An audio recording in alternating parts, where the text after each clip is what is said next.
Non, là, je sais que la police est partie chercher Steve Amoussou au Togo. La police, c'est pas la police. Mettons, je ne sais pas s'il faut appeler ça une milice, une Gestapo, des tontons macoutes. Puisque la police, je ne vois pas de policiers avec Rasta. Vous comprenez? Les tontons macoutes sont allés chercher Steve Amoussou au Togo. Pourquoi? Bon, c'est à eux de nous dire. Pourquoi? Parce que Steve Amoussou, c'est le frère Onvi pour eux. Bon, c'est à eux de prouver ça. C'est à eux de prouver ça. Et si Steve Amoussou dit qu'il est frère Onvi, bon, je prendrai acte. Puisque je ne connaissais pas. Or, je ne peux pas, moi, dire d'emblée que les deux personnages sont confondus. Je ne peux pas. Voilà. Et pourtant, c'est pour frère Onvi que vous étiez mobilisé le lundi dernier devant la Criette. Oui, l'enlèvement tel qu'il a été opéré aurait fait mobiliser l'opposition, soutenir Steve Amoussou. Soutenir Steve Amoussou et montrer que beaucoup de Béninois soutiennent Steve Amoussou. C'est comme ça.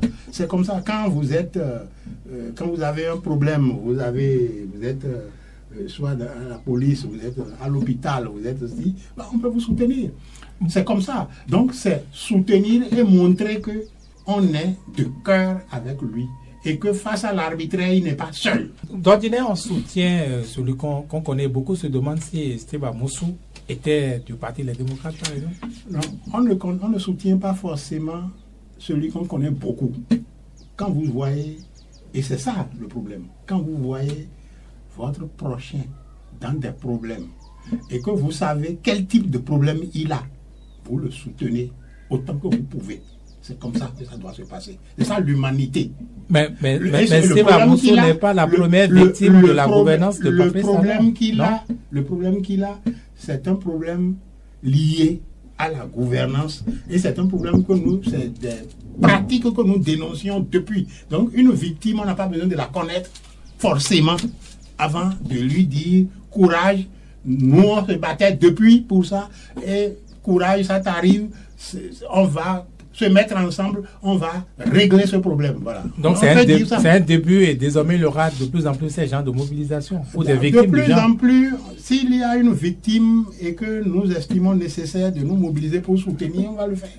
On va le faire. Bon, mais il faut aussi dire qu'il y a une appréciation à faire de la situation avant de faire une telle mobilisation. Je ne peux pas dire que ce sera systématique.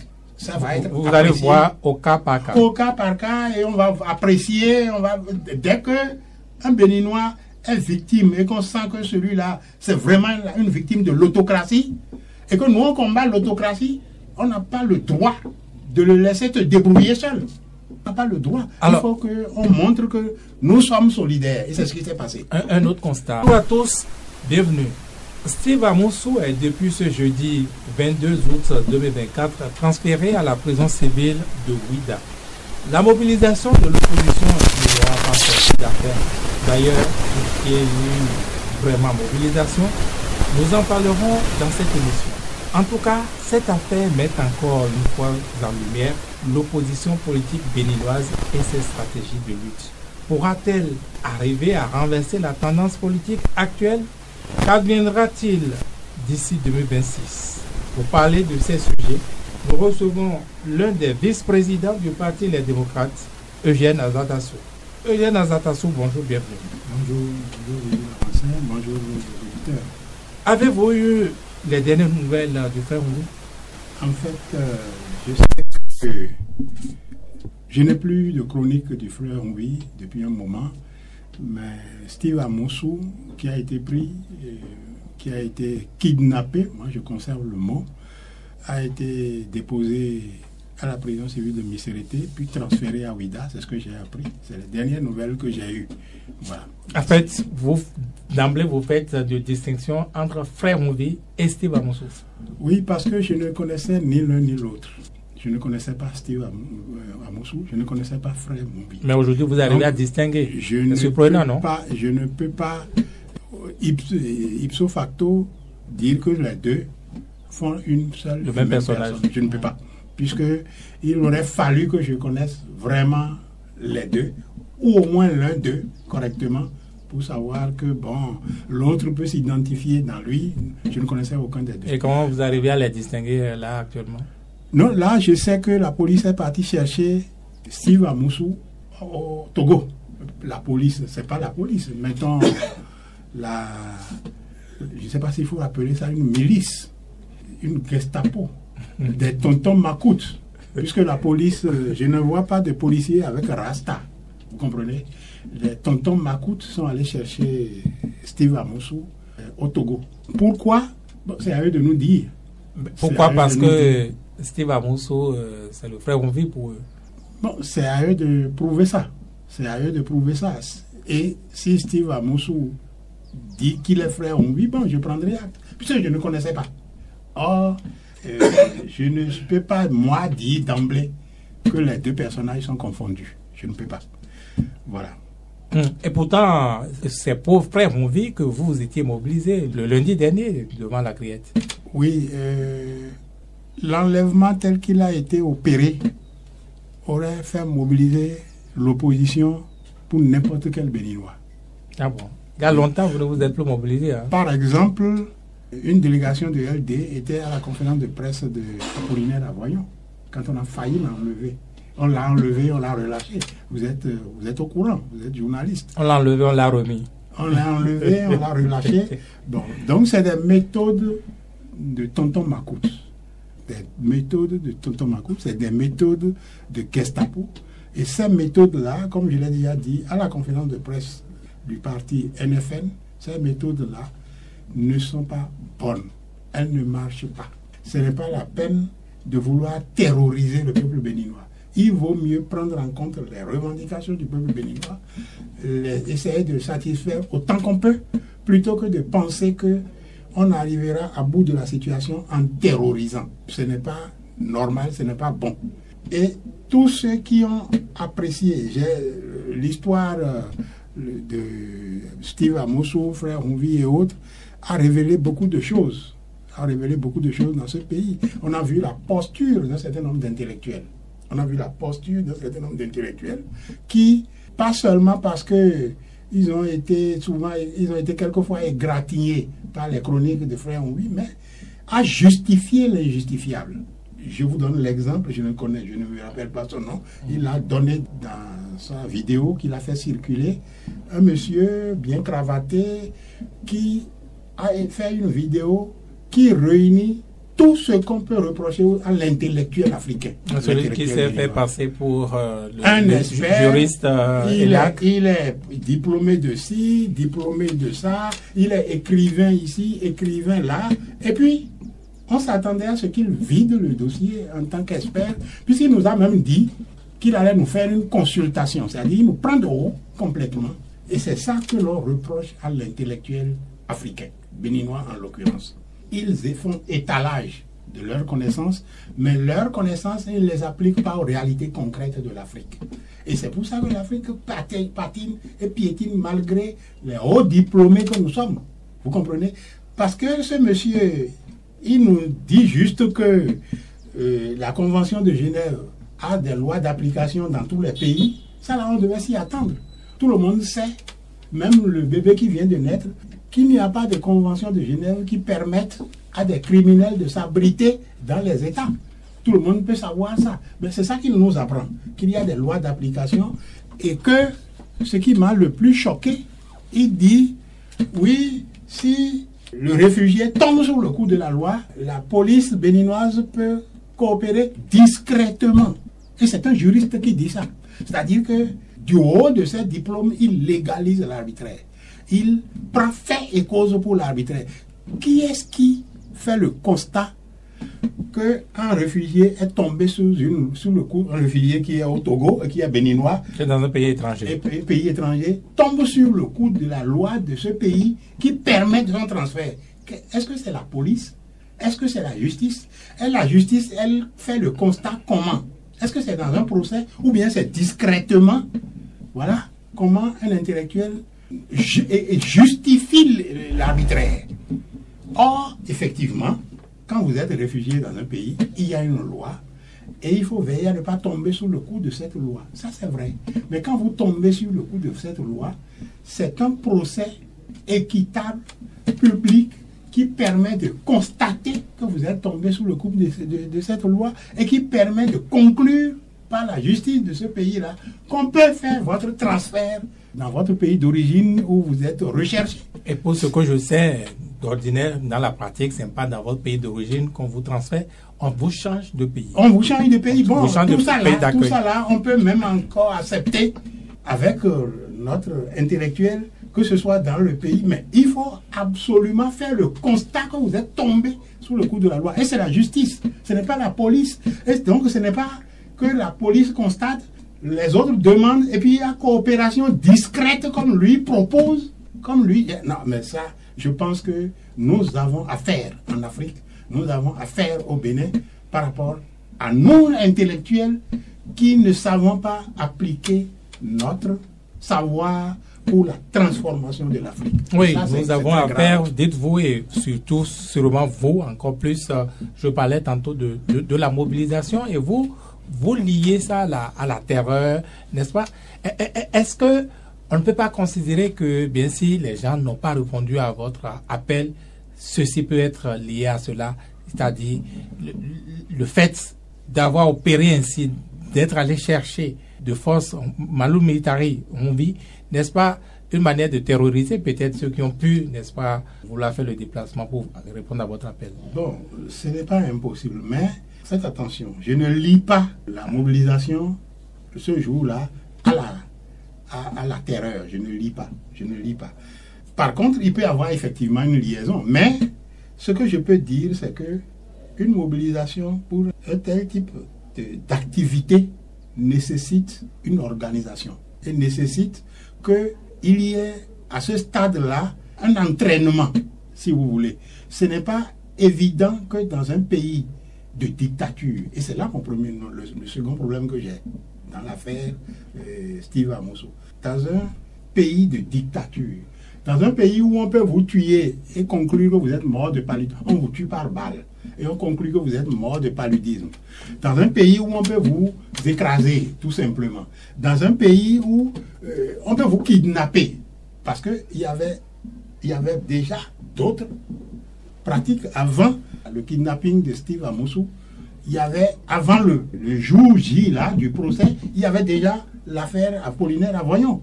Donc, dans un pays où on peut vous faire comme ça, il faut tenir compte du fait que un premier appel pour une manifestation de ce genre peut ne pas connaître un succès débordant. Ça a connu un succès. Puisque quand même un certain nombre de gens se sont déplacés et il faut saluer ça. Parce que, tout ce monde peut rester chez lui. Bon, mais le succès débordant avec une vague de militants, ça peut ne pas être du coup possible. C'est-à-dire que si par exemple, à la pratique, on répète dans une autre situation, vous verrez que ça va grossir. Sans doute ce que vous dites n'est pas faux, mais pourquoi alors avez-vous lancé cet appel à moins de 24 heures Justement, mais à un moment donné, il faut quand même lancer l'appel. Si on veut être toujours nécessairement prêt alors que les situations passent, on ne nous a pas prévenu qu'on allait déporter Steve Amoso. Non, mais il était quand même au Bénin près d'une semaine avant votre appel. Ah, on ne savait pas qu'il allait être présenté au procureur le lundi. Mais vous connaissez la durée de la garde à vue au Bénin? Oui, mais ça là, on ne pouvait pas non plus, sans avoir la précision, on ne pouvait pas non plus appeler les militants comme ça. Ça va être plus grave, ce que vous dites là. Ça va être plus grave si on n'est pas certain. Ça va être plus grave. Non, il faut reconnaître que effectivement la mobilisation aurait pu être plus forte, c'est vrai. Mais une mobilisation de ce genre dans un pays comme le nôtre, le pays dans lequel on se trouve depuis 2016, le pays où massacrer les gens ne dit rien à personne, le pays où on peut donner l'ordre, on massacre et puis après on va saluer les policiers là, le pays où l'homme ne vaut rien. Dans un pays comme celui-là, ce n'est pas au premier coup que ce genre de manifestation marche. Et ça là, c'est réel. Il faut être réaliste.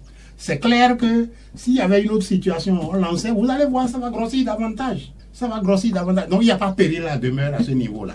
Non, non. Donc, il n'y a rien. La mobilisation est reportée, c'est cela? Non, je n'ai pas dit que la mobilisation est reportée, mais je dis que dans la mesure où on lance un premier appel dans un contexte comme celui-là, il ne faut pas s'attendre à ce que le succès soit total. Oui, mais la mobilisation, c'est pourquoi? Empêcher que Steve Amoussou soit jugé? Non, soutenir Steve Amoussou. Soutenir Steve Amoussou et montrer que beaucoup de Béninois soutiennent Steve Amoussou. C'est comme ça. C'est comme ça. Quand vous êtes, quand vous avez un problème, vous êtes soit à la police, vous êtes à l'hôpital, vous êtes aussi, on peut vous soutenir. C'est comme ça. Donc, c'est soutenir et montrer que on est de cœur avec lui et que face à l'arbitraire, il n'est pas seul. D'ordinaire, on soutient celui qu'on connaît beaucoup, se demande si Steve Amoussou était du Parti Les Démocrates, par exemple. Non, on ne soutient pas forcément celui qu'on connaît beaucoup. Quand vous voyez, et c'est ça le problème, quand vous voyez votre prochain dans des problèmes et que vous savez quel type de problème il a, vous le soutenez autant que vous pouvez. C'est comme ça que ça doit se passer. C'est ça l'humanité. Mais Steve Amoussou n'est pas la première victime de la gouvernance de Patrice Talon. Le problème qu'il a, c'est un problème lié à la gouvernance et c'est un problème c'est des pratiques que nous dénoncions depuis. Donc une victime, on n'a pas besoin de la connaître forcément avant de lui dire courage, nous on se battait depuis pour ça et courage, ça t'arrive, on va se mettre ensemble, on va régler ce problème. Voilà. Donc c'est un début et désormais il y aura de plus en plus ces gens de mobilisation ou des victimes. De plus en plus, s'il y a une victime et que nous estimons nécessaire de nous mobiliser pour soutenir, on va le faire. On va le faire. Bon, mais il faut aussi dire que il y a une appréciation à faire de la situation avant de faire une telle mobilisation. Je ne peux pas dire que ce sera systématique. Ça va être vous allez voir au cas par cas. Au cas par cas, et on va apprécier, dès que un Béninois est victime et qu'on sent que celui-là, c'est vraiment une victime de l'autocratie, et que nous on combat l'autocratie, on n'a pas le droit de le laisser te débrouiller seul. On n'a pas le droit. Alors, il faut qu'on montre que nous sommes solidaires, et c'est ce qui s'est passé. Un autre constat, ce lundi-là, eh bien, on n'a pas vu l'opposition faire un derrière cette cause. Qu'est-ce que vous appelez l'opposition faire un? Il y avait les démocrates, il y avait EDA, je crois, non? Bien sûr, bien sûr. Il y avait EDA, oui. il manquait qui? Et puis il y avait... Ben, je peux vous citer alors ceux qui n'étaient pas là. Il n'avait pas Kandé Dazanaï, il n'avait pas les FCBE. Il n'avait pas... Parmi les communistes, oui, il a Damien Degbé. Donc parmi les gens qui sont là, vous ne pouvez pas distinguer qui est de quoi. Vous ne pouvez pas dire que c'est rien que les LD. Donc FCBE était là? Non, je ne sais pas. Mais ce n'est pas un problème. Ce n'est pas un problème. Ça, ce n'est pas un problème. Nous, on a estimé qu'il fallait soutenir le compatriote qui avait maille à partir avec la dictature que nous combattons depuis. Et par rapport à ça, nous ne regardons pas qui va venir, qui ne va pas venir. Nous lançons et nous nous engageons. C'est comme ça. C'est comme ça. Est-ce qu'en dehors de ce qu'on a vu comme soutien à Frère Rouvi, vous avez d'autres actions? On sait que les démocrates lui ont affecté, vous l'avez dit, je crois, à travers un communiqué des avocats pour être à ses côtés. Est-ce qu'en dehors de ces choses qu'on sait, vous le soutenez autrement? Oui, c'est-à-dire que je ne sais pas ce que vous appelez soutenir autrement. Bon, peut-être que vous parlez de ces conditions de prise de détenus et tout ça, si c'est ça. Bon, en fait, sur ces questions-là, nous n'avons pas toujours pu... Nous avons fait ce qu'on peut, mais nous n'avons pas toujours pu faire ce qui devrait être fait, l'idéal. Mais bon, on fait ce qu'on peut pour les détenus et autres. C'est pas encore ça. Nous-mêmes, on n'est pas satisfait de ça. Mais c'est des choses qu'on va améliorer au fil du temps. Mais vous savez, ça c'est un langage de politique. On n'est pas satisfait de ça, oui, on reconnaît nous-mêmes. Mais quand on n'est pas satisfait, je n'ai pas on rectifie, on corrige. Mais c'est ce qu'on va faire, c'est ce que je vous dis. Je pose la question vous parce voulez que je vous dise qu'on a rectifié déjà quand je suis dans votre studio. Je ici. pose la question parce que c'est les retours que nous avons, par exemple, des prisonniers politiques, ceux qui sont, que ce soit ceux qui sont en prison encore, que ce soit ceux qui sont sortis. La cagnotte que vous envoyez, ça ne sert pas à grand-chose en prison. Oui, c'est vrai, c'est vrai, c'est vrai. Bon, c'est-à-dire que nous avons aussi. Pourtant, on sait que vous avez là. plus de moyens que ça. Comment vous le savez qu'on a plus de moyens? Vous avez l'aide publique, parti politique. Vous publique. avez les salaires de 28 députés.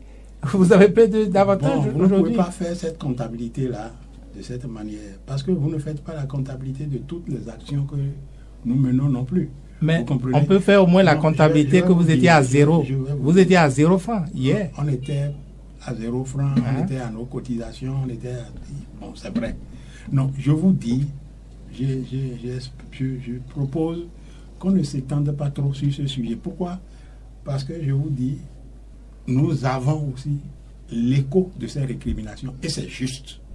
Ceux qui sont tombés sous le coup de l'autocratie doivent s'attendre à ce qu'on les appuie mieux que ça.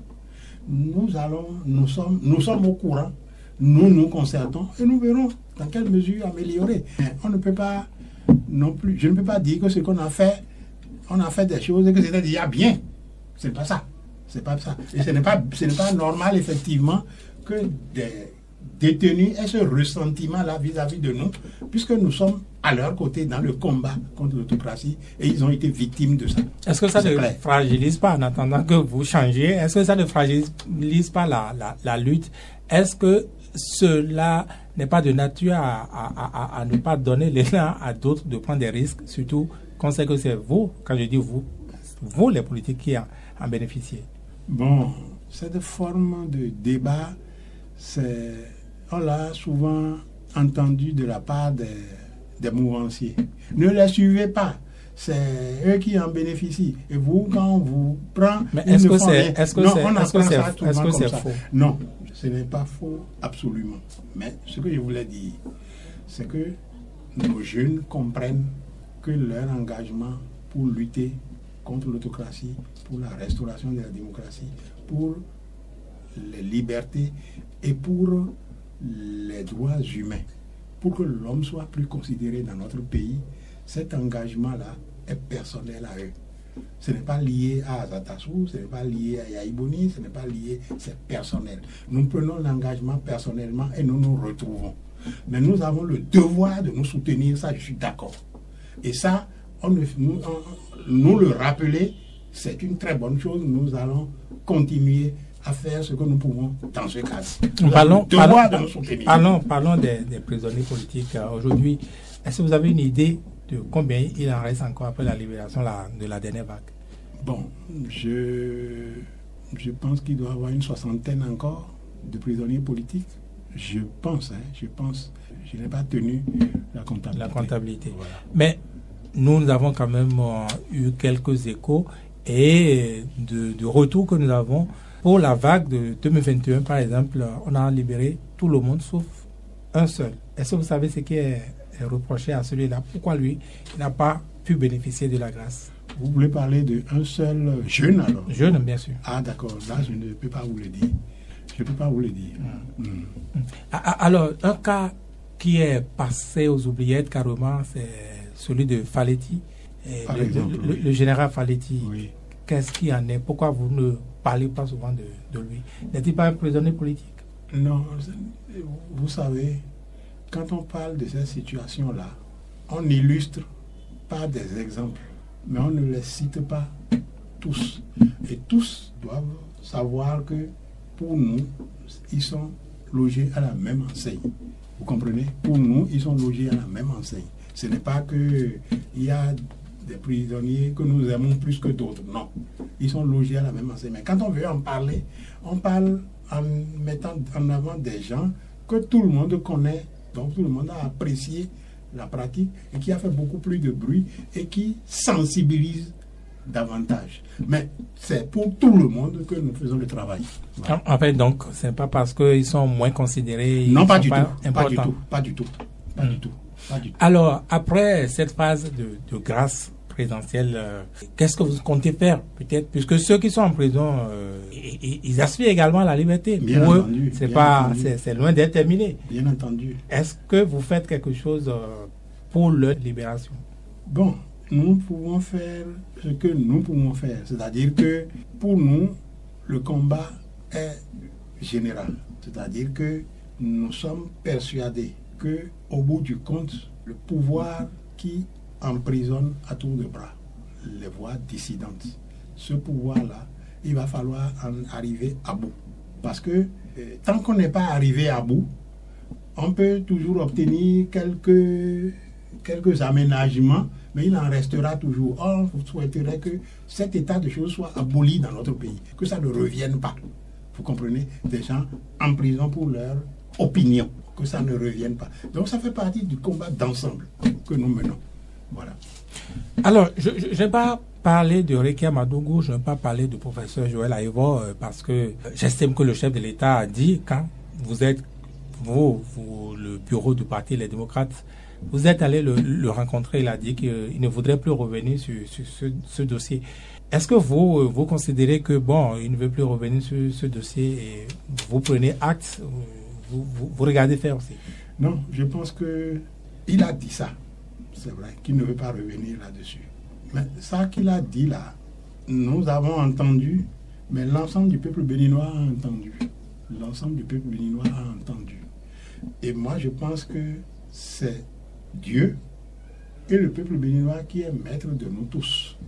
Dieu et après le peuple béninois est maître de nous tous. C'est-à-dire que ce que chacun de nous, sur lequel on s'arc-boute, alors que c'est injuste, si c'est injuste et que nous nous accrochons, nous nous arc-boutons, le peuple béninois, c'est lui qui est appelé à défaire tout ça.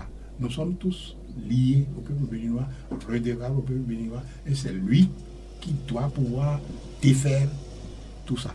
Donc, voilà. Vous laissez tout au bon Dieu, comme on dirait au village. Non. J'ai dit Dieu et le peuple béninois. Et je me suis rabattu sur le peuple béninois qui doit finalement régler ce problème. Au bout du compte, régler ce problème. Le peuple et règle par rapport à ça, nous sommes au sein du peuple. Et nous sommes tenus de nous organiser, de faire le travail pour que le peuple prenne conscience. Le peuple a déjà pris conscience. C'est une question d'organisation en réalité. Pour que ce peuple règle ce problème au moment où il voudra. Non, il a certainement un Béninois lambda quelque part dans un village, dans un quartier de ville, qui écoute cette émission et qui a le cœur, qui veut participer à la libération de ces personnes. Oui. Et il veut bien comprendre ce que Jean Azatassou dit. Exactement. Qu'est-ce qu'il a à faire, ce citoyen-là? Ce qu'il a à faire, ce citoyen, c'est déjà d'en parler autour de lui, que ce n'est pas juste. Que Rekia Madougou et Joël Aïvo ont été emprisonnés pour rien. 20 ans, 10 ans, pour rien. Et qu'il est de notre responsabilité partout où nous nous trouvons, femmes du marché, artisans, enseignants, élèves, étudiants, il est de notre responsabilité de régler ce problème. Donc ça devient la bonne nouvelle, qu'il aille répandre la bonne nouvelle. Il aille parler de cela pour que quand il va commencer à parler autour de lui, ça va induire une organisation qui permette de régler ce problème, d'une certaine manière. Mais l'organisateur, c'est qui? On peut penser que c'est vous, les politiques. On peut être organisateur, mais il peut y avoir d'autres aussi qui organisent. Ça, c'est pas un problème. C'est clair. Alors, c'est 2026 des élections générales au Bénin. Est-ce que la solution passe par 2026, ces élections, lorsque vous dites il faut en parler autour de soi? Bon, ça peut être à cette occasion, mais c'est clair aussi que 2026, si le travail dont je viens de parler, que chacun en parle autour de soi, si ce travail n'est pas bien fait, on est face à un pouvoir qui est un pouvoir d'exclusion, qui est un pouvoir qui veut s'agripper au pouvoir, que ce soit par le président actuel ou même en dehors de lui-même, par son camp, ils veulent s'agripper au pouvoir. Ils ne veulent pas partir. Ils ne veulent pas partir. C'est ce qui ressort de tout ce qu'ils sont en train de faire là. Mais n'est-ce Par pas, exemple, n'est-ce pas légitime qu'ils ne veuillent pas partir? Je ne dis pas que Patrice Talon ne veuille pas partir. D'accord. Et le plus rien ne à veut pas partir partir. de ce moment, dans la mesure où le pouvoir qu'ils ont mis en place est un pouvoir, comme je l'ai décrit, et que le peuple béninois n'a pas intérêt à vouloir de ce pouvoir, il faut faire le travail pour que ça soit défait en 2026 ou peut-être même avant. Peut-être que, bon, s'ils eux-mêmes ils sentent que la mobilisation grossit, ils sentent que, bon, ça se penche d'un côté ou d'un autre, peut-être qu'ils peuvent aussi régler les problèmes avant.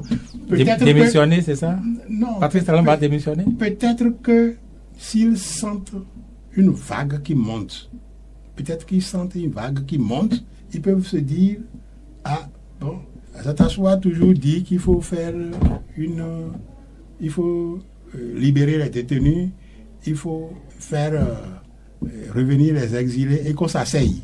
Donc, peut-être que lui-même, en sentant le sous-grondement au niveau du peuple auquel on est tous redevables, lui-même dira, ah, si je ne fais pas ça, peut-être que ça sera pas bien pour moi.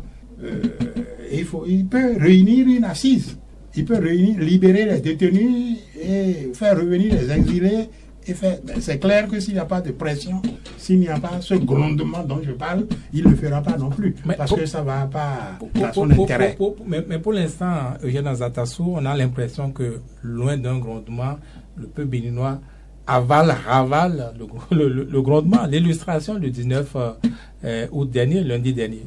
Non, le peuple béninois ne ravale rien. Le peuple béninois ne ravale rien. Pourquoi vous dites l'illustration? La mobilisation, oui. Je vous ai expliqué que une mobilisation de ce type... Le constat, c'est que les Béninois se terrent pour l'instant. S'ils auraient peut-être pu quitter leur maison le lundi, peut-être qu'ils auraient même quitté. Une mobilisation de ce type... Quand je dis quitter pour fuir, les maisons... Non, une mobilisation de ce type, il est illusoire de croire que du premier coup, ça va connaître un succès énorme, où tout Cotonou sera noir de monde. Mais si depuis longtemps que vous appelez à cette prise de conscience, vous savez, si on en est encore là, n'est-ce pas que vous n'êtes pas entendu? Ah non, n'est-ce pas que l'illustration c'est le lundi dernier? Non, pas du tout. On est entendu. Ah bon. Je vais vous donner un exemple historique. Vous vous rappelez les grands mouvements de 1989 qui ont fait que le PRPB est tombé. Le PRPB est tombé, la séparation du parti et de l'État et tout ça. Vous savez, depuis quand c'est préparé? Dites-le nous. Ça préparé depuis longtemps. Le pouvoir s'est arc-bouté, a arrêté à tour de bras, a envoyé à Dodja, a envoyé à Segmana, a torturé, a tué. Mais ça ne prenait pas. Et ça a pris des années. Et puis, ça s'est finalement réalisé. Vous comprenez? Donc, il ne faut pas penser que dès qu'on n'a pas obtenu le premier succès, c'est fini, le peuple n'est pas d'accord. Non, c'est pas ça. Mais selon certains observateurs, quand on fait le premier test, quand on fait le test comme ça, qu'on rate. Non, on n'a pas raté. Non, attendez. On n'a rien raté. En fait, pour le constat. Non, on n'a rien raté. On n'a rien raté. Quand vous faites le premier test et que vous passez à côté, il semble que vous ralentissez davantage que l'accomplissement. Non, pas du tout. Pas du tout. On n'a rien raté. Mais je vous dis, il y a eu plusieurs essais. Vous savez dans quelles circonstances Tchaka Parfait est décédé au CG Bégamé? Racontez-nous. Oui, mais c'est au cours d'une manifestation. Tiré à vue sur tout manifestant. Donc, au cours d'une manifestation, on a tiré, l'élève est mort. Vous comprenez? Ça n'a pas empêché que progressivement, il y a eu de ces genres de mobilisation qui grossissaient jusqu'à 1989 où ça a été... C'est clair que là maintenant, avec les communications et tout ça, ça ne prendra pas autant de temps. Mais ne pensez pas que lundi dernier, ça a été un échec et que le peuple n'est pas... Non, c'est pas ça du tout. C'est des entraînements. Quand vous envoyez une équipe faire du foot, ce n'est pas l'équipe que vous avez rassemblée comme ça, et puis il tombe sur le terrain, et puis il commence à jouer. Il y a entraînement. il y a entraînement et il y a des matchs tests. Il peut perdre, il peut gagner, il peut perdre, il peut gagner. Et puis finalement, c'est comme ça que vous aguerrissez votre équipe. C'est comme ça que le peuple béninois doit considérer ce qui s'est passé le lundi dernier. Et que chacun sache qu'il est responsable du dénouement final. Et tout le peuple béninois doit savoir que c'est mieux pour nous qu'il y ait libération des détenus politiques, qu'il y ait retour des exilés, et donc détente politique, et qu'on s'asseye. Que ce ne soit pas les mêmes qui pensent que c'est eux qui savent tout, qui ont raison, et qui... Toute la crise récente l'a montré. La crise du Niger, s'il n'y a pas eu conjugaison d'une certaine manière, d'une manière ou d'une autre, peut-être qu'on serait encore dans le baba. Donc, il faut qu'on se mette ensemble. Les gens qui savent tout là, il faut qu'ils mettent de l'eau dans leur vin et qu'ils sachent que l'avenir d'un peuple, l'avenir d'un pays, c'est tout le peuple qui doit en décider. Voilà.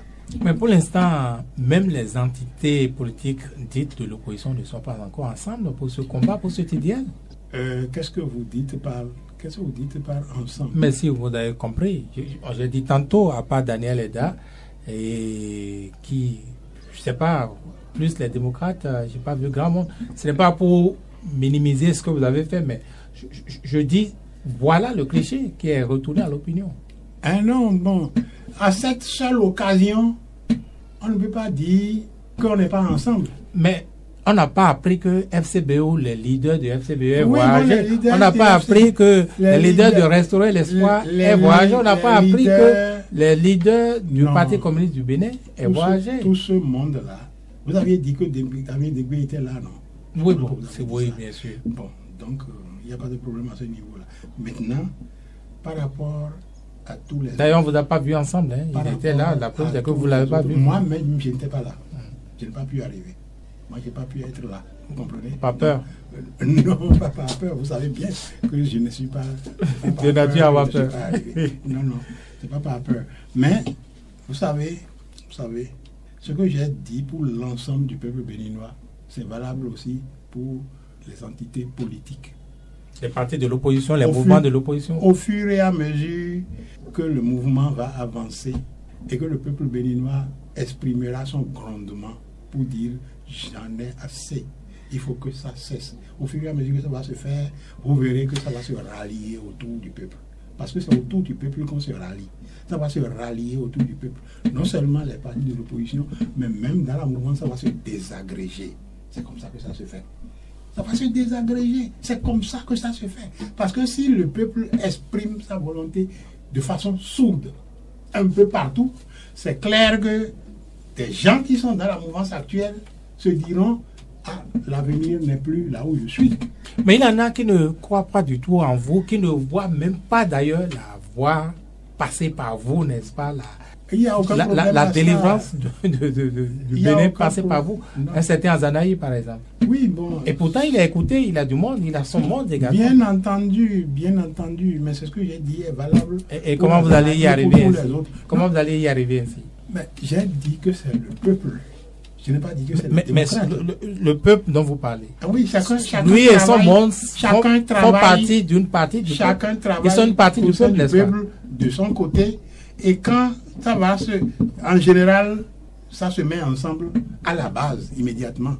Quand c'est perçu réellement, ça se met en place à la base. Mais est-ce que vous allez continuer à vous tirer dessus comme ça et être crédible aux yeux Je suppose que, bon, nous on ne tire pas sur le grand monde. C'est vrai, vous ne tirez pas souvent, vous ne répliquez pas à Zanaï souvent. Mais ça n'empêche pas qu'il vous envoie quand même des petits coups. Donc c'est sa façon, c'est sa perception. Et cette perception, je pense que le moment venu, il comprendra que cette perception sert plus le pouvoir que nous combattons tous qu'autre chose. Parce que qui a intérêt, qu'il soit de n'importe quelle formation politique, même au niveau des démocrates, qui a intérêt à ce que nos bases se détruisent, que l'opposition se déchire, qu'on jette à la poubelle des forces qui sont en combat, qui a intérêt à ça. Vous dites que, la mouvance, c'est le talent. Comme certains, que Azanaï est avec Patrice Talon. Je ne dis pas ça. Je n'ai pas dit ça, je n'ai pas d'éléments pour dire ça. Mais ce que je dis, c'est que tout le monde devrait percevoir que pour être efficace contre Talon, on n'a pas besoin de nous tirer entre les pattes. Mais lui dit clairement que vous êtes avec Patrick Talon. Donc vous êtes le troisième parti. Les démocrates sont le troisième parti. C'est pour ça que c'est le peuple béninois qui réglera tout ça entre nous. C'est pour ça. Alors, j'ai parlé de Candide Azanahi, mais vous avez récemment sans doute entendu parler de Kémy Séba au sujet toujours de l'affaire Mouvi. Il n'a pas été tendre non plus avec vous, avec les démocrates. Vous avez fait presque les mêmes reproches. Quel reproche? J'ai écouté ce Kémy Séba, il a dit que nous sommes... Oui, si Mouvi avait été candidat déclaré, s'il avait des ambitions, jamais vous n'auriez pas fait cette mobilisation. Non, ça c'est un procès d'intention. C'est un procès d'intention. Il ne peut pas savoir. Il ne peut pas savoir. Il ne peut pas savoir ça. Ça là, concrètement, tel que vous venez de l'affirmer, il ne peut pas savoir ça. Il a dit ça, hein, mais il ne peut pas savoir que si quelqu'un avait des ambitions, que nous on ne soutiendrait pas cette personne si elle était aux prises avec le pouvoir. Il ne peut pas savoir ça. Non, je ne pense pas. Mais ce que vous dites, il ne peut pas savoir ça, on ne sait jamais rien tant qu'on n'a pas dévoilé l'intention. Bon, est-ce que nous avons dévoilé quelque part l'intention que quelqu'un qui veut le pouvoir, nous on ne soutiendra pas? On n'a pas dévoilé cette intention. Est-ce que cela ne révèle pas peut-être que c'est un procès d'intention. Lui, Kémy Séba, il a eu besoin de vous, parfois, comme soutien, mais qu'il ne vous l'a pas. Il ne vous a pas eu? Ah, je ne sais pas. C'est vrai que... Bon, je ne sais pas. Je ne me rappelle pas comment ça s'est passé. Il s'est fait prendre une fois, mais on l'a relâché le jour même, je crois. Même s'il a été relâché, ça a été pareil pour Apollinaire Voyon, le président du NFN. Oui, et pourtant, vous avez dit vous-même à sa conférence de presse. J'étais à sa conférence de presse. Bon, maintenant, peut-être que... Il n'a jamais eu de communiqué par rapport à Kémy Séba. Peut-être que Kémy Séba, on n'avait pas ce type de relation avec lui. On n'avait pas... Oui, on a des relations avec... Vous avez des relations désormais? Avec Apollinaire Voyon. Avec Kémy Séba? Avec Kémy Séba, bon, c'est à tisser, vraiment. C'est à tisser. Oui. C'est à tisser. Mais nous, on ne refuse personne. Tous ceux qui bougent contre le pouvoir de Talon, nous sommes preneurs. Chacun venant de son horizon. Malgré cette dernière critique, vous pouvez tisser quelque chose. Il n'y a aucun problème. Si ils pensent qu'on reste ensemble pour mener un combat, nous, on est preneurs. On est preneurs, c'est clair. Alors, un combat... Parce que l'essentiel, c'est de régler le problème que nous avons devant. Alors, on se rappelle que sur la voie de 2026, sur la voie de ce combat, je suppose, eh bien, vous aviez posé le problème du fichier électoral à la présidence de la République lors de votre dernière rencontre avec le chef de l'État. Où en êtes-vous? Ce qu'on remarque, ce qu'on sait, ce que l'observateur que je suis, c'est voir, constate, c'est qu'il n'a plus rien eu. Non, nous sommes en train de travailler sur la question du fichier électoral et sur la question de quel est le mot, en tout cas vérifier si le fichier électoral est conforme et tout ça. Nous sommes au travail là-dessus. Nous avons fait un certain travail au niveau des LD. Il nous reste à rassembler les forces de l'opposition pour qu'on porte ensemble. Et nous avons même en vue, parce que nous sommes, comme nous disons toujours qu'il faut se mettre ensemble sur ces questions-là, notamment les questions électorales. Nous envisageons même aborder les partis de la mouvance sur la même question, pour qu'on puisse voir si on peut se mettre ensemble pour vérifier si ce fichier électoral est bon. Mais le travail est en train de C'est un audit que vous aviez demandé. Un audit, voilà. Un audit que vous avez demandé au chef de l'État. Oui. Vous-même, vous avez commencé à auditer à Non, nous avons commencé à préparer, faire une préparation à notre niveau. Vous comprenez? Mais il faudrait qu'on élargisse le plus possible à tous ceux qui veulent bien s'associer à nous pour faire cet audit. L'audit dont vous parlez, Eugène Azatassou, c'est celui que vous avez demandé au chef de l'État, qu'il a demandé que vous effectuiez. Et si vous n'aviez pas les moyens, qu'il Oui, n'appuierait bien pas sûr, les moyens bien d'État. sûr, C'est ça que vous exactement préparez. la même chose. C'est ça que vous préparez. C'est ça que nous préparons. Est-ce qu'il revient en principe au parti C'est ça que justement, de préparer un tel audit? dans le débat avec les autres formations politiques, on abordera la question. La question s'était déjà posée à nous, mais on abordera les autres questions. Et non seulement est-ce qu'il revient, mais à quel moment auditer pour que ça soit fiable et pour qu'on soit sûr que ce qu'on a fait, parce que vous pouvez auditer, sortir de là et que de façon électronique, avec les ordinateurs et tout ça, tout est normal. C'est normal, et puis après on remet des choses. Donc à quel moment faire cette audit? C'est des questions qui se sont posées à nous, et nous allons associer tout le monde au débat, toutes les formations politiques au débat. Et les autres questions toujours liées à ces élections, les autres questions notamment que vous souleviez? Les autres questions, notamment le code électoral. Oui, le code électoral, les appareils, sinon les organisations les machines à organiser les élections. Je veux parler de la Sénat, la Cour constitutionnelle, les institutions, oui, la charge des élections. Exactement. Oui, bien sûr. Bon, nous portons ça toujours comme revendication. Et comme je dis, c'est parce que le règlement de ces problèmes jusqu'à un certain niveau permettra de rendre fiables les élections de 2026 ou non. Vous comprenez? Or, nous voulons des élections équitables et transparentes, équitables. Et puis, bon, et ça, nous en remettrons au peuple béninois pour aider aussi à gérer ces choses-là. Parce que ce n'est pas effectivement normal qu'on fasse des élections et que ce soit des institutions qui nous donnent des institutions noyautées qui nous donnent ce qu'elles veulent. Eugène Atasso, pensez-vous du fond de votre cœur que Patrice Talon est à même d'organiser une compétition loyale, d'organiser des élections normales, transparentes? Non, sauf si on l'y oblige. Sauf si on l'y oblige. C'est ce que je dis. Sauf si on l'y oblige. Et ça, qui peut l'y obliger si ce n'est pas le peuple béninois? C'est comme ça. Vous l'y obligez comment? En étant conscient qu'il ne le ferait pas? Comment ça? Oui, il ne fera pas, sauf si on l'y oblige. Si on l'y oblige, il sera peut-être obligé de le faire. Pas de manifestation? Je ne peux pas le dire. Est-ce qu'il peut autoriser de pareilles manifestations? Non, mais je dis le peuple béninois. Je n'ai pas dit manifestation, je n'ai pas dit ici. J'ai dit le peuple béninois. Ouais. C'est à lui de trouver les voies et moyens pour faire ça. Oui. Alors, je pose la question parce qu'il y en a qui pensent qu'avec Patrice Talon, 10 élections, c'est 10 élections gagnées par lui. 100 élections, c'est 100 élections gagnées par lui. Autrement dit, il n'y a pas de solution.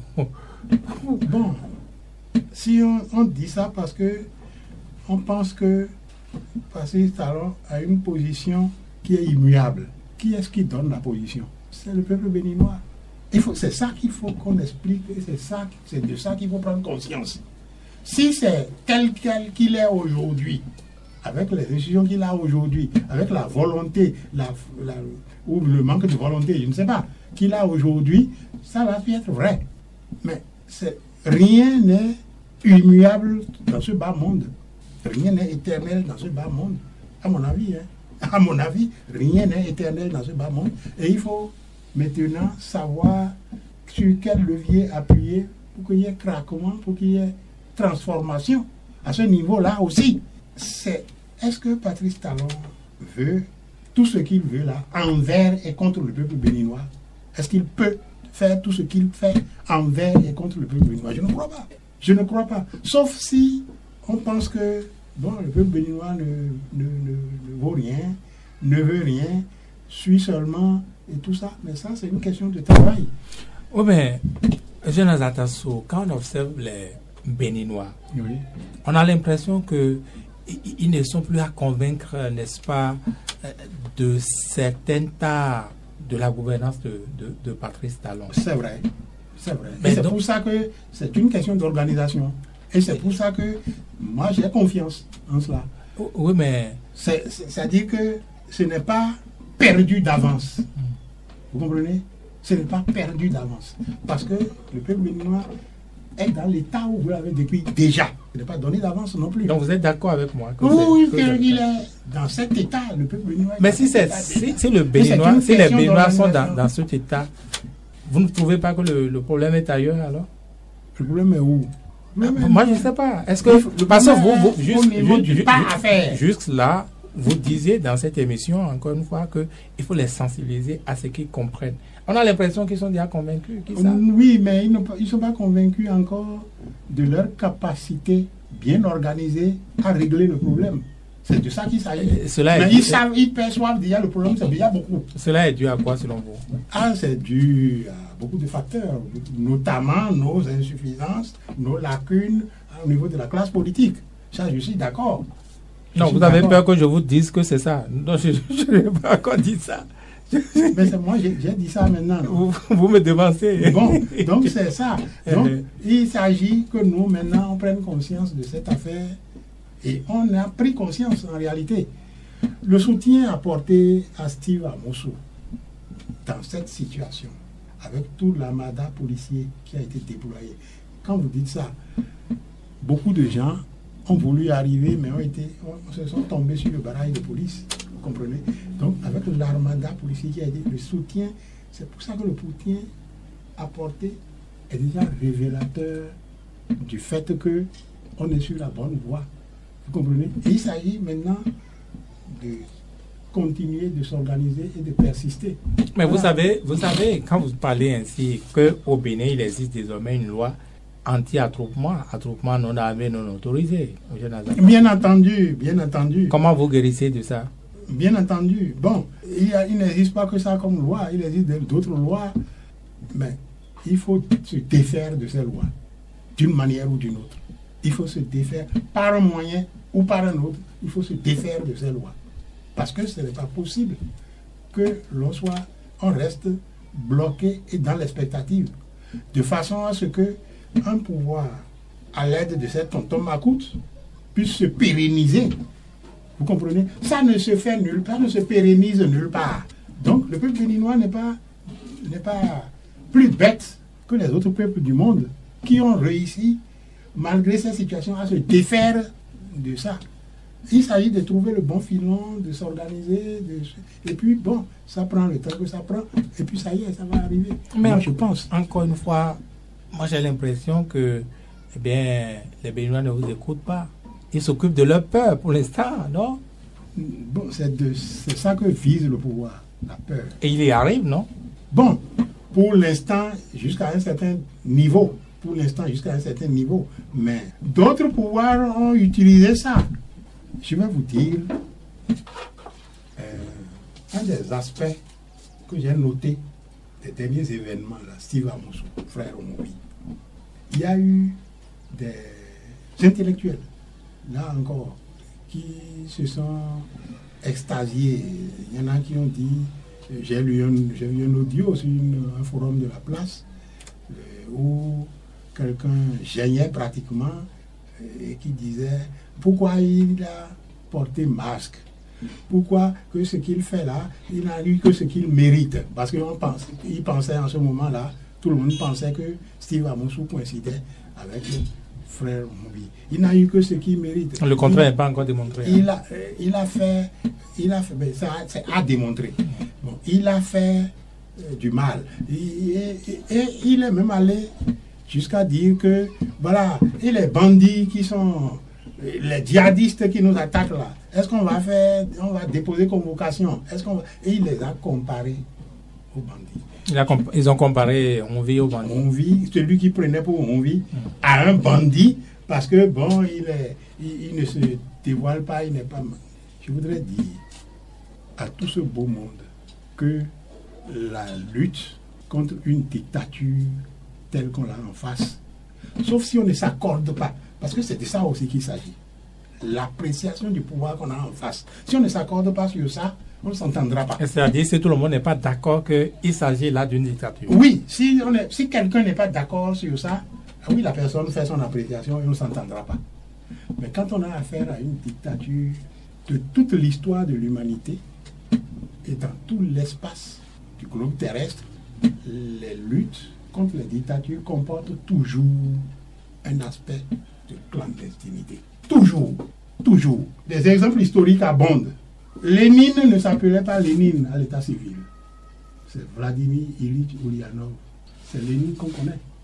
C'est parce qu'à l'époque, il ne pouvait pas dire c'est moi Vladimir Ilyich Ulyanov.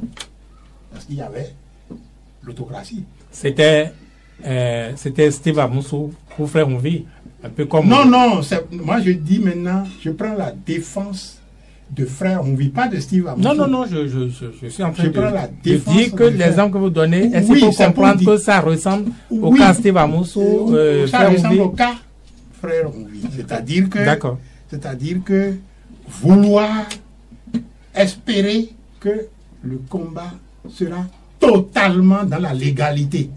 Déjà que même les lois là, on en parlait des lois tout à l'heure. Si les lois dérangent, on s'en va, pouf, on les change. On les change, on les adapte. Donc, c'est au profit du Frère Ouvy que je parle, qui mène, et comme Steve Amoussou l'a reconnu, d'après les écrits, il mène un combat formidable. Vous aussi, vous avez de l'admiration pour le Frère Ouvy. Ah oui, absolument. Absolument. Et c'est, dans toute l'histoire, c'est ça.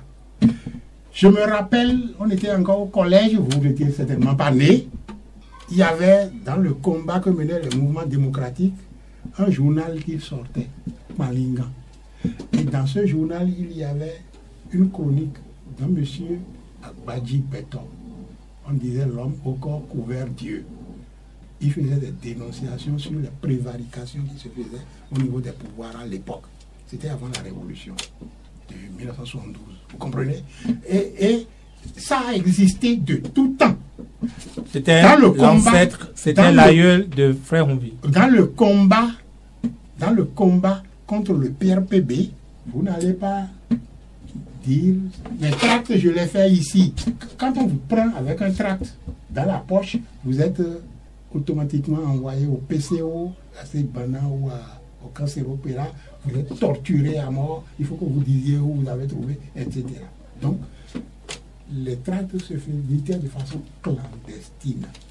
Alors, les gens qui font ce développement-là, la question qu'il faut leur poser, c'est est-ce qu'on, oui ou non, nous sommes en dictature? Si c'est oui, alors applaudissez le Frère Ouvy, tout simplement. Mais si c'est non, eh bien bon, d'accord, c'est un bandit, c'est un type, il ne veut pas, il est tué, il est ça. Non, non. Je pense que sous un pouvoir, comme je l'ai dit, qui peut massacrer sans problème, qui peut tuer par balle et dire que vous êtes mort de paludisme, sous un pouvoir qui peut enfermer quelqu'un et qu'il subisse les pires sévices, qu'ils subissent les conditions désastreuses de prison telles que décrites par l'Amnesty International. Et qu'il y en a qui sortent et qui meurent quelque temps après. Il y en a qui meurent là-bas. Bon. Donc, sous un tel pouvoir, la lutte prend parfois spontanément des aspects de clandestinité. Ça là, il faut le dire, parce que ignorer ça, ce n'est pas vouloir le succès au bout du compte. Imaginez, moi, à Zatassou, je viens, je me mets devant le micro de Crystal News, je dis, bon, il y a eu drogue. On va me prendre et dire, va aller montrer. Peut-être que ce que je dis est vrai, mais avant que je ne sorte d'ici, on aura déménagé la drogue. Et on va me dire, bon, maintenant, où tu as trouvé ça? Vous comprenez? Donc, ça là, je veux parler aussi là à Yahweh janvier. C'est un ami. Mais sa sortie là, il n'a réussi qu'à me prouver que les pouvoirs de Kérékou et de Yahi étaient des démocraties. Ce qu'il a dénoncé là, avec les livres, avec tout ce qu'il a dit là. Les vraies couleurs du caméléon. Et d'autres livres. Et tout ce qu'il dénonçait là. Il n'a qu'à essayer ça maintenant là. Il connaît ses amis là, hein, avec qui il est là maintenant, il les connaît. Il n'a qu'à essayer ça, on va voir. Il n'a qu'à essayer ça. Donc, non, qu'on ne vienne pas nous dire, il y a un monsieur qui fait chronique, il faut... beaucoup, les gens ont dit ça, et c'est le soutien de la rupture, souvent qui disent des choses comme ça. Non, il y a souvent dans ce genre de combat des aspects de clandestinité. C'est vrai que ce n'est pas souhaitable qu'une lutte soit clandestine, mais parfois c'est impératif. Ce que les gens n'aiment pas également, c'est les injures du frère Onvi. C'est ça, je dis, c'est peut-être pas souhaitable. C'est peut-être ça, les effets de cette forme de combat. Ça peut gratigner des gens et on ne sait pas quel est le visage. Ce sont des formes de liberté qu'on peut prendre quand on est en clandestinité. Quand on est en clandestinité, et ça s'impose devant. C'est la nature du pouvoir qui impose ça. Alors, si se démocratise, tu verras, ça va disparaître, frère Onvi. Est-ce qu'au parti, les démocrates, certains connaissaient frère Onvi, certains étaient en lien avec frère Onvi? Je ne peux pas le dire. Moi, je ne connaissais pas. Je vous ai dit d'ailleurs à l'entame. Je ne connaissais ni frère Onvi, ni. Je ne peux pas dire il ressemble à tel. Oui, mais parce qu'on dit. Je ne sais pas ce que vous avez à répondre à ça, qu'il a été abandonné par l'opposition, justement. Il a été abandonné par l'opposition. Vivre tout à côté au Togo, c'était prévisible. Est-ce que c'est vraiment frère Onvi qui est à Togo à côté? On est parti prendre Steve à Moussou. On va finir par là. Et ensuite, quand je dis qu'il y a une dimension clandestine, ce n'est pas tout le monde. Sinon, ce ne serait plus clandestin. Ce n'est pas tout le monde qui connaît, qui est au courant. On est souvent au courant de ça que quand c'est une nécessité aussi. Quand vous avez des contributions à apporter. Même vous pouvez apporter des contributions sans savoir. À qui vous apportez la contribution? Oui, sans savoir. Eugène Azatasso, on arrive au thème de cette émission. Merci beaucoup, merci de m'avoir reçu une fois encore sur votre émission. Je voudrais dire que la clé de la situation actuelle du Bénin se trouve dans les mains de Patrice Talon et du pouvoir de la rupture. À savoir, ce n'est pas la peine de pourchasser les gens, ce n'est pas la peine de mettre en place une milice parallèle à la police, ce n'est pas la peine de traquer les voix discordantes. Il faut détendre l'atmosphère, il faut détendre le climat politique, libérer les détenus, faire revenir les exilés. On a dit ça plusieurs reprises, certainement qu'il ne veut pas le faire. Mais je dirais au peuple béninois que c'est là que se trouve la clé du problème. Je ne peux pas dire que le peuple béninois ne peut pas résoudre ce problème. Non, je pense que c'est lui qui est maître de son destin. C'est à lui l'avenir. Et c'est lui qui doit pouvoir régler ce problème. Merci. En tout cas, merci également à vous, Eugène Azatasso. Je rappelle que vous êtes l'un des vice-présidents du parti Les Démocrates. Merci d'être passé sur l'émission Grand Angle. Merci à chacun, merci à tous de nous avoir suivis. Patrice Savala, Samuel Rundio a assuré la réalisation technique de cette émission. Grand Angle, c'est encore dimanche prochain.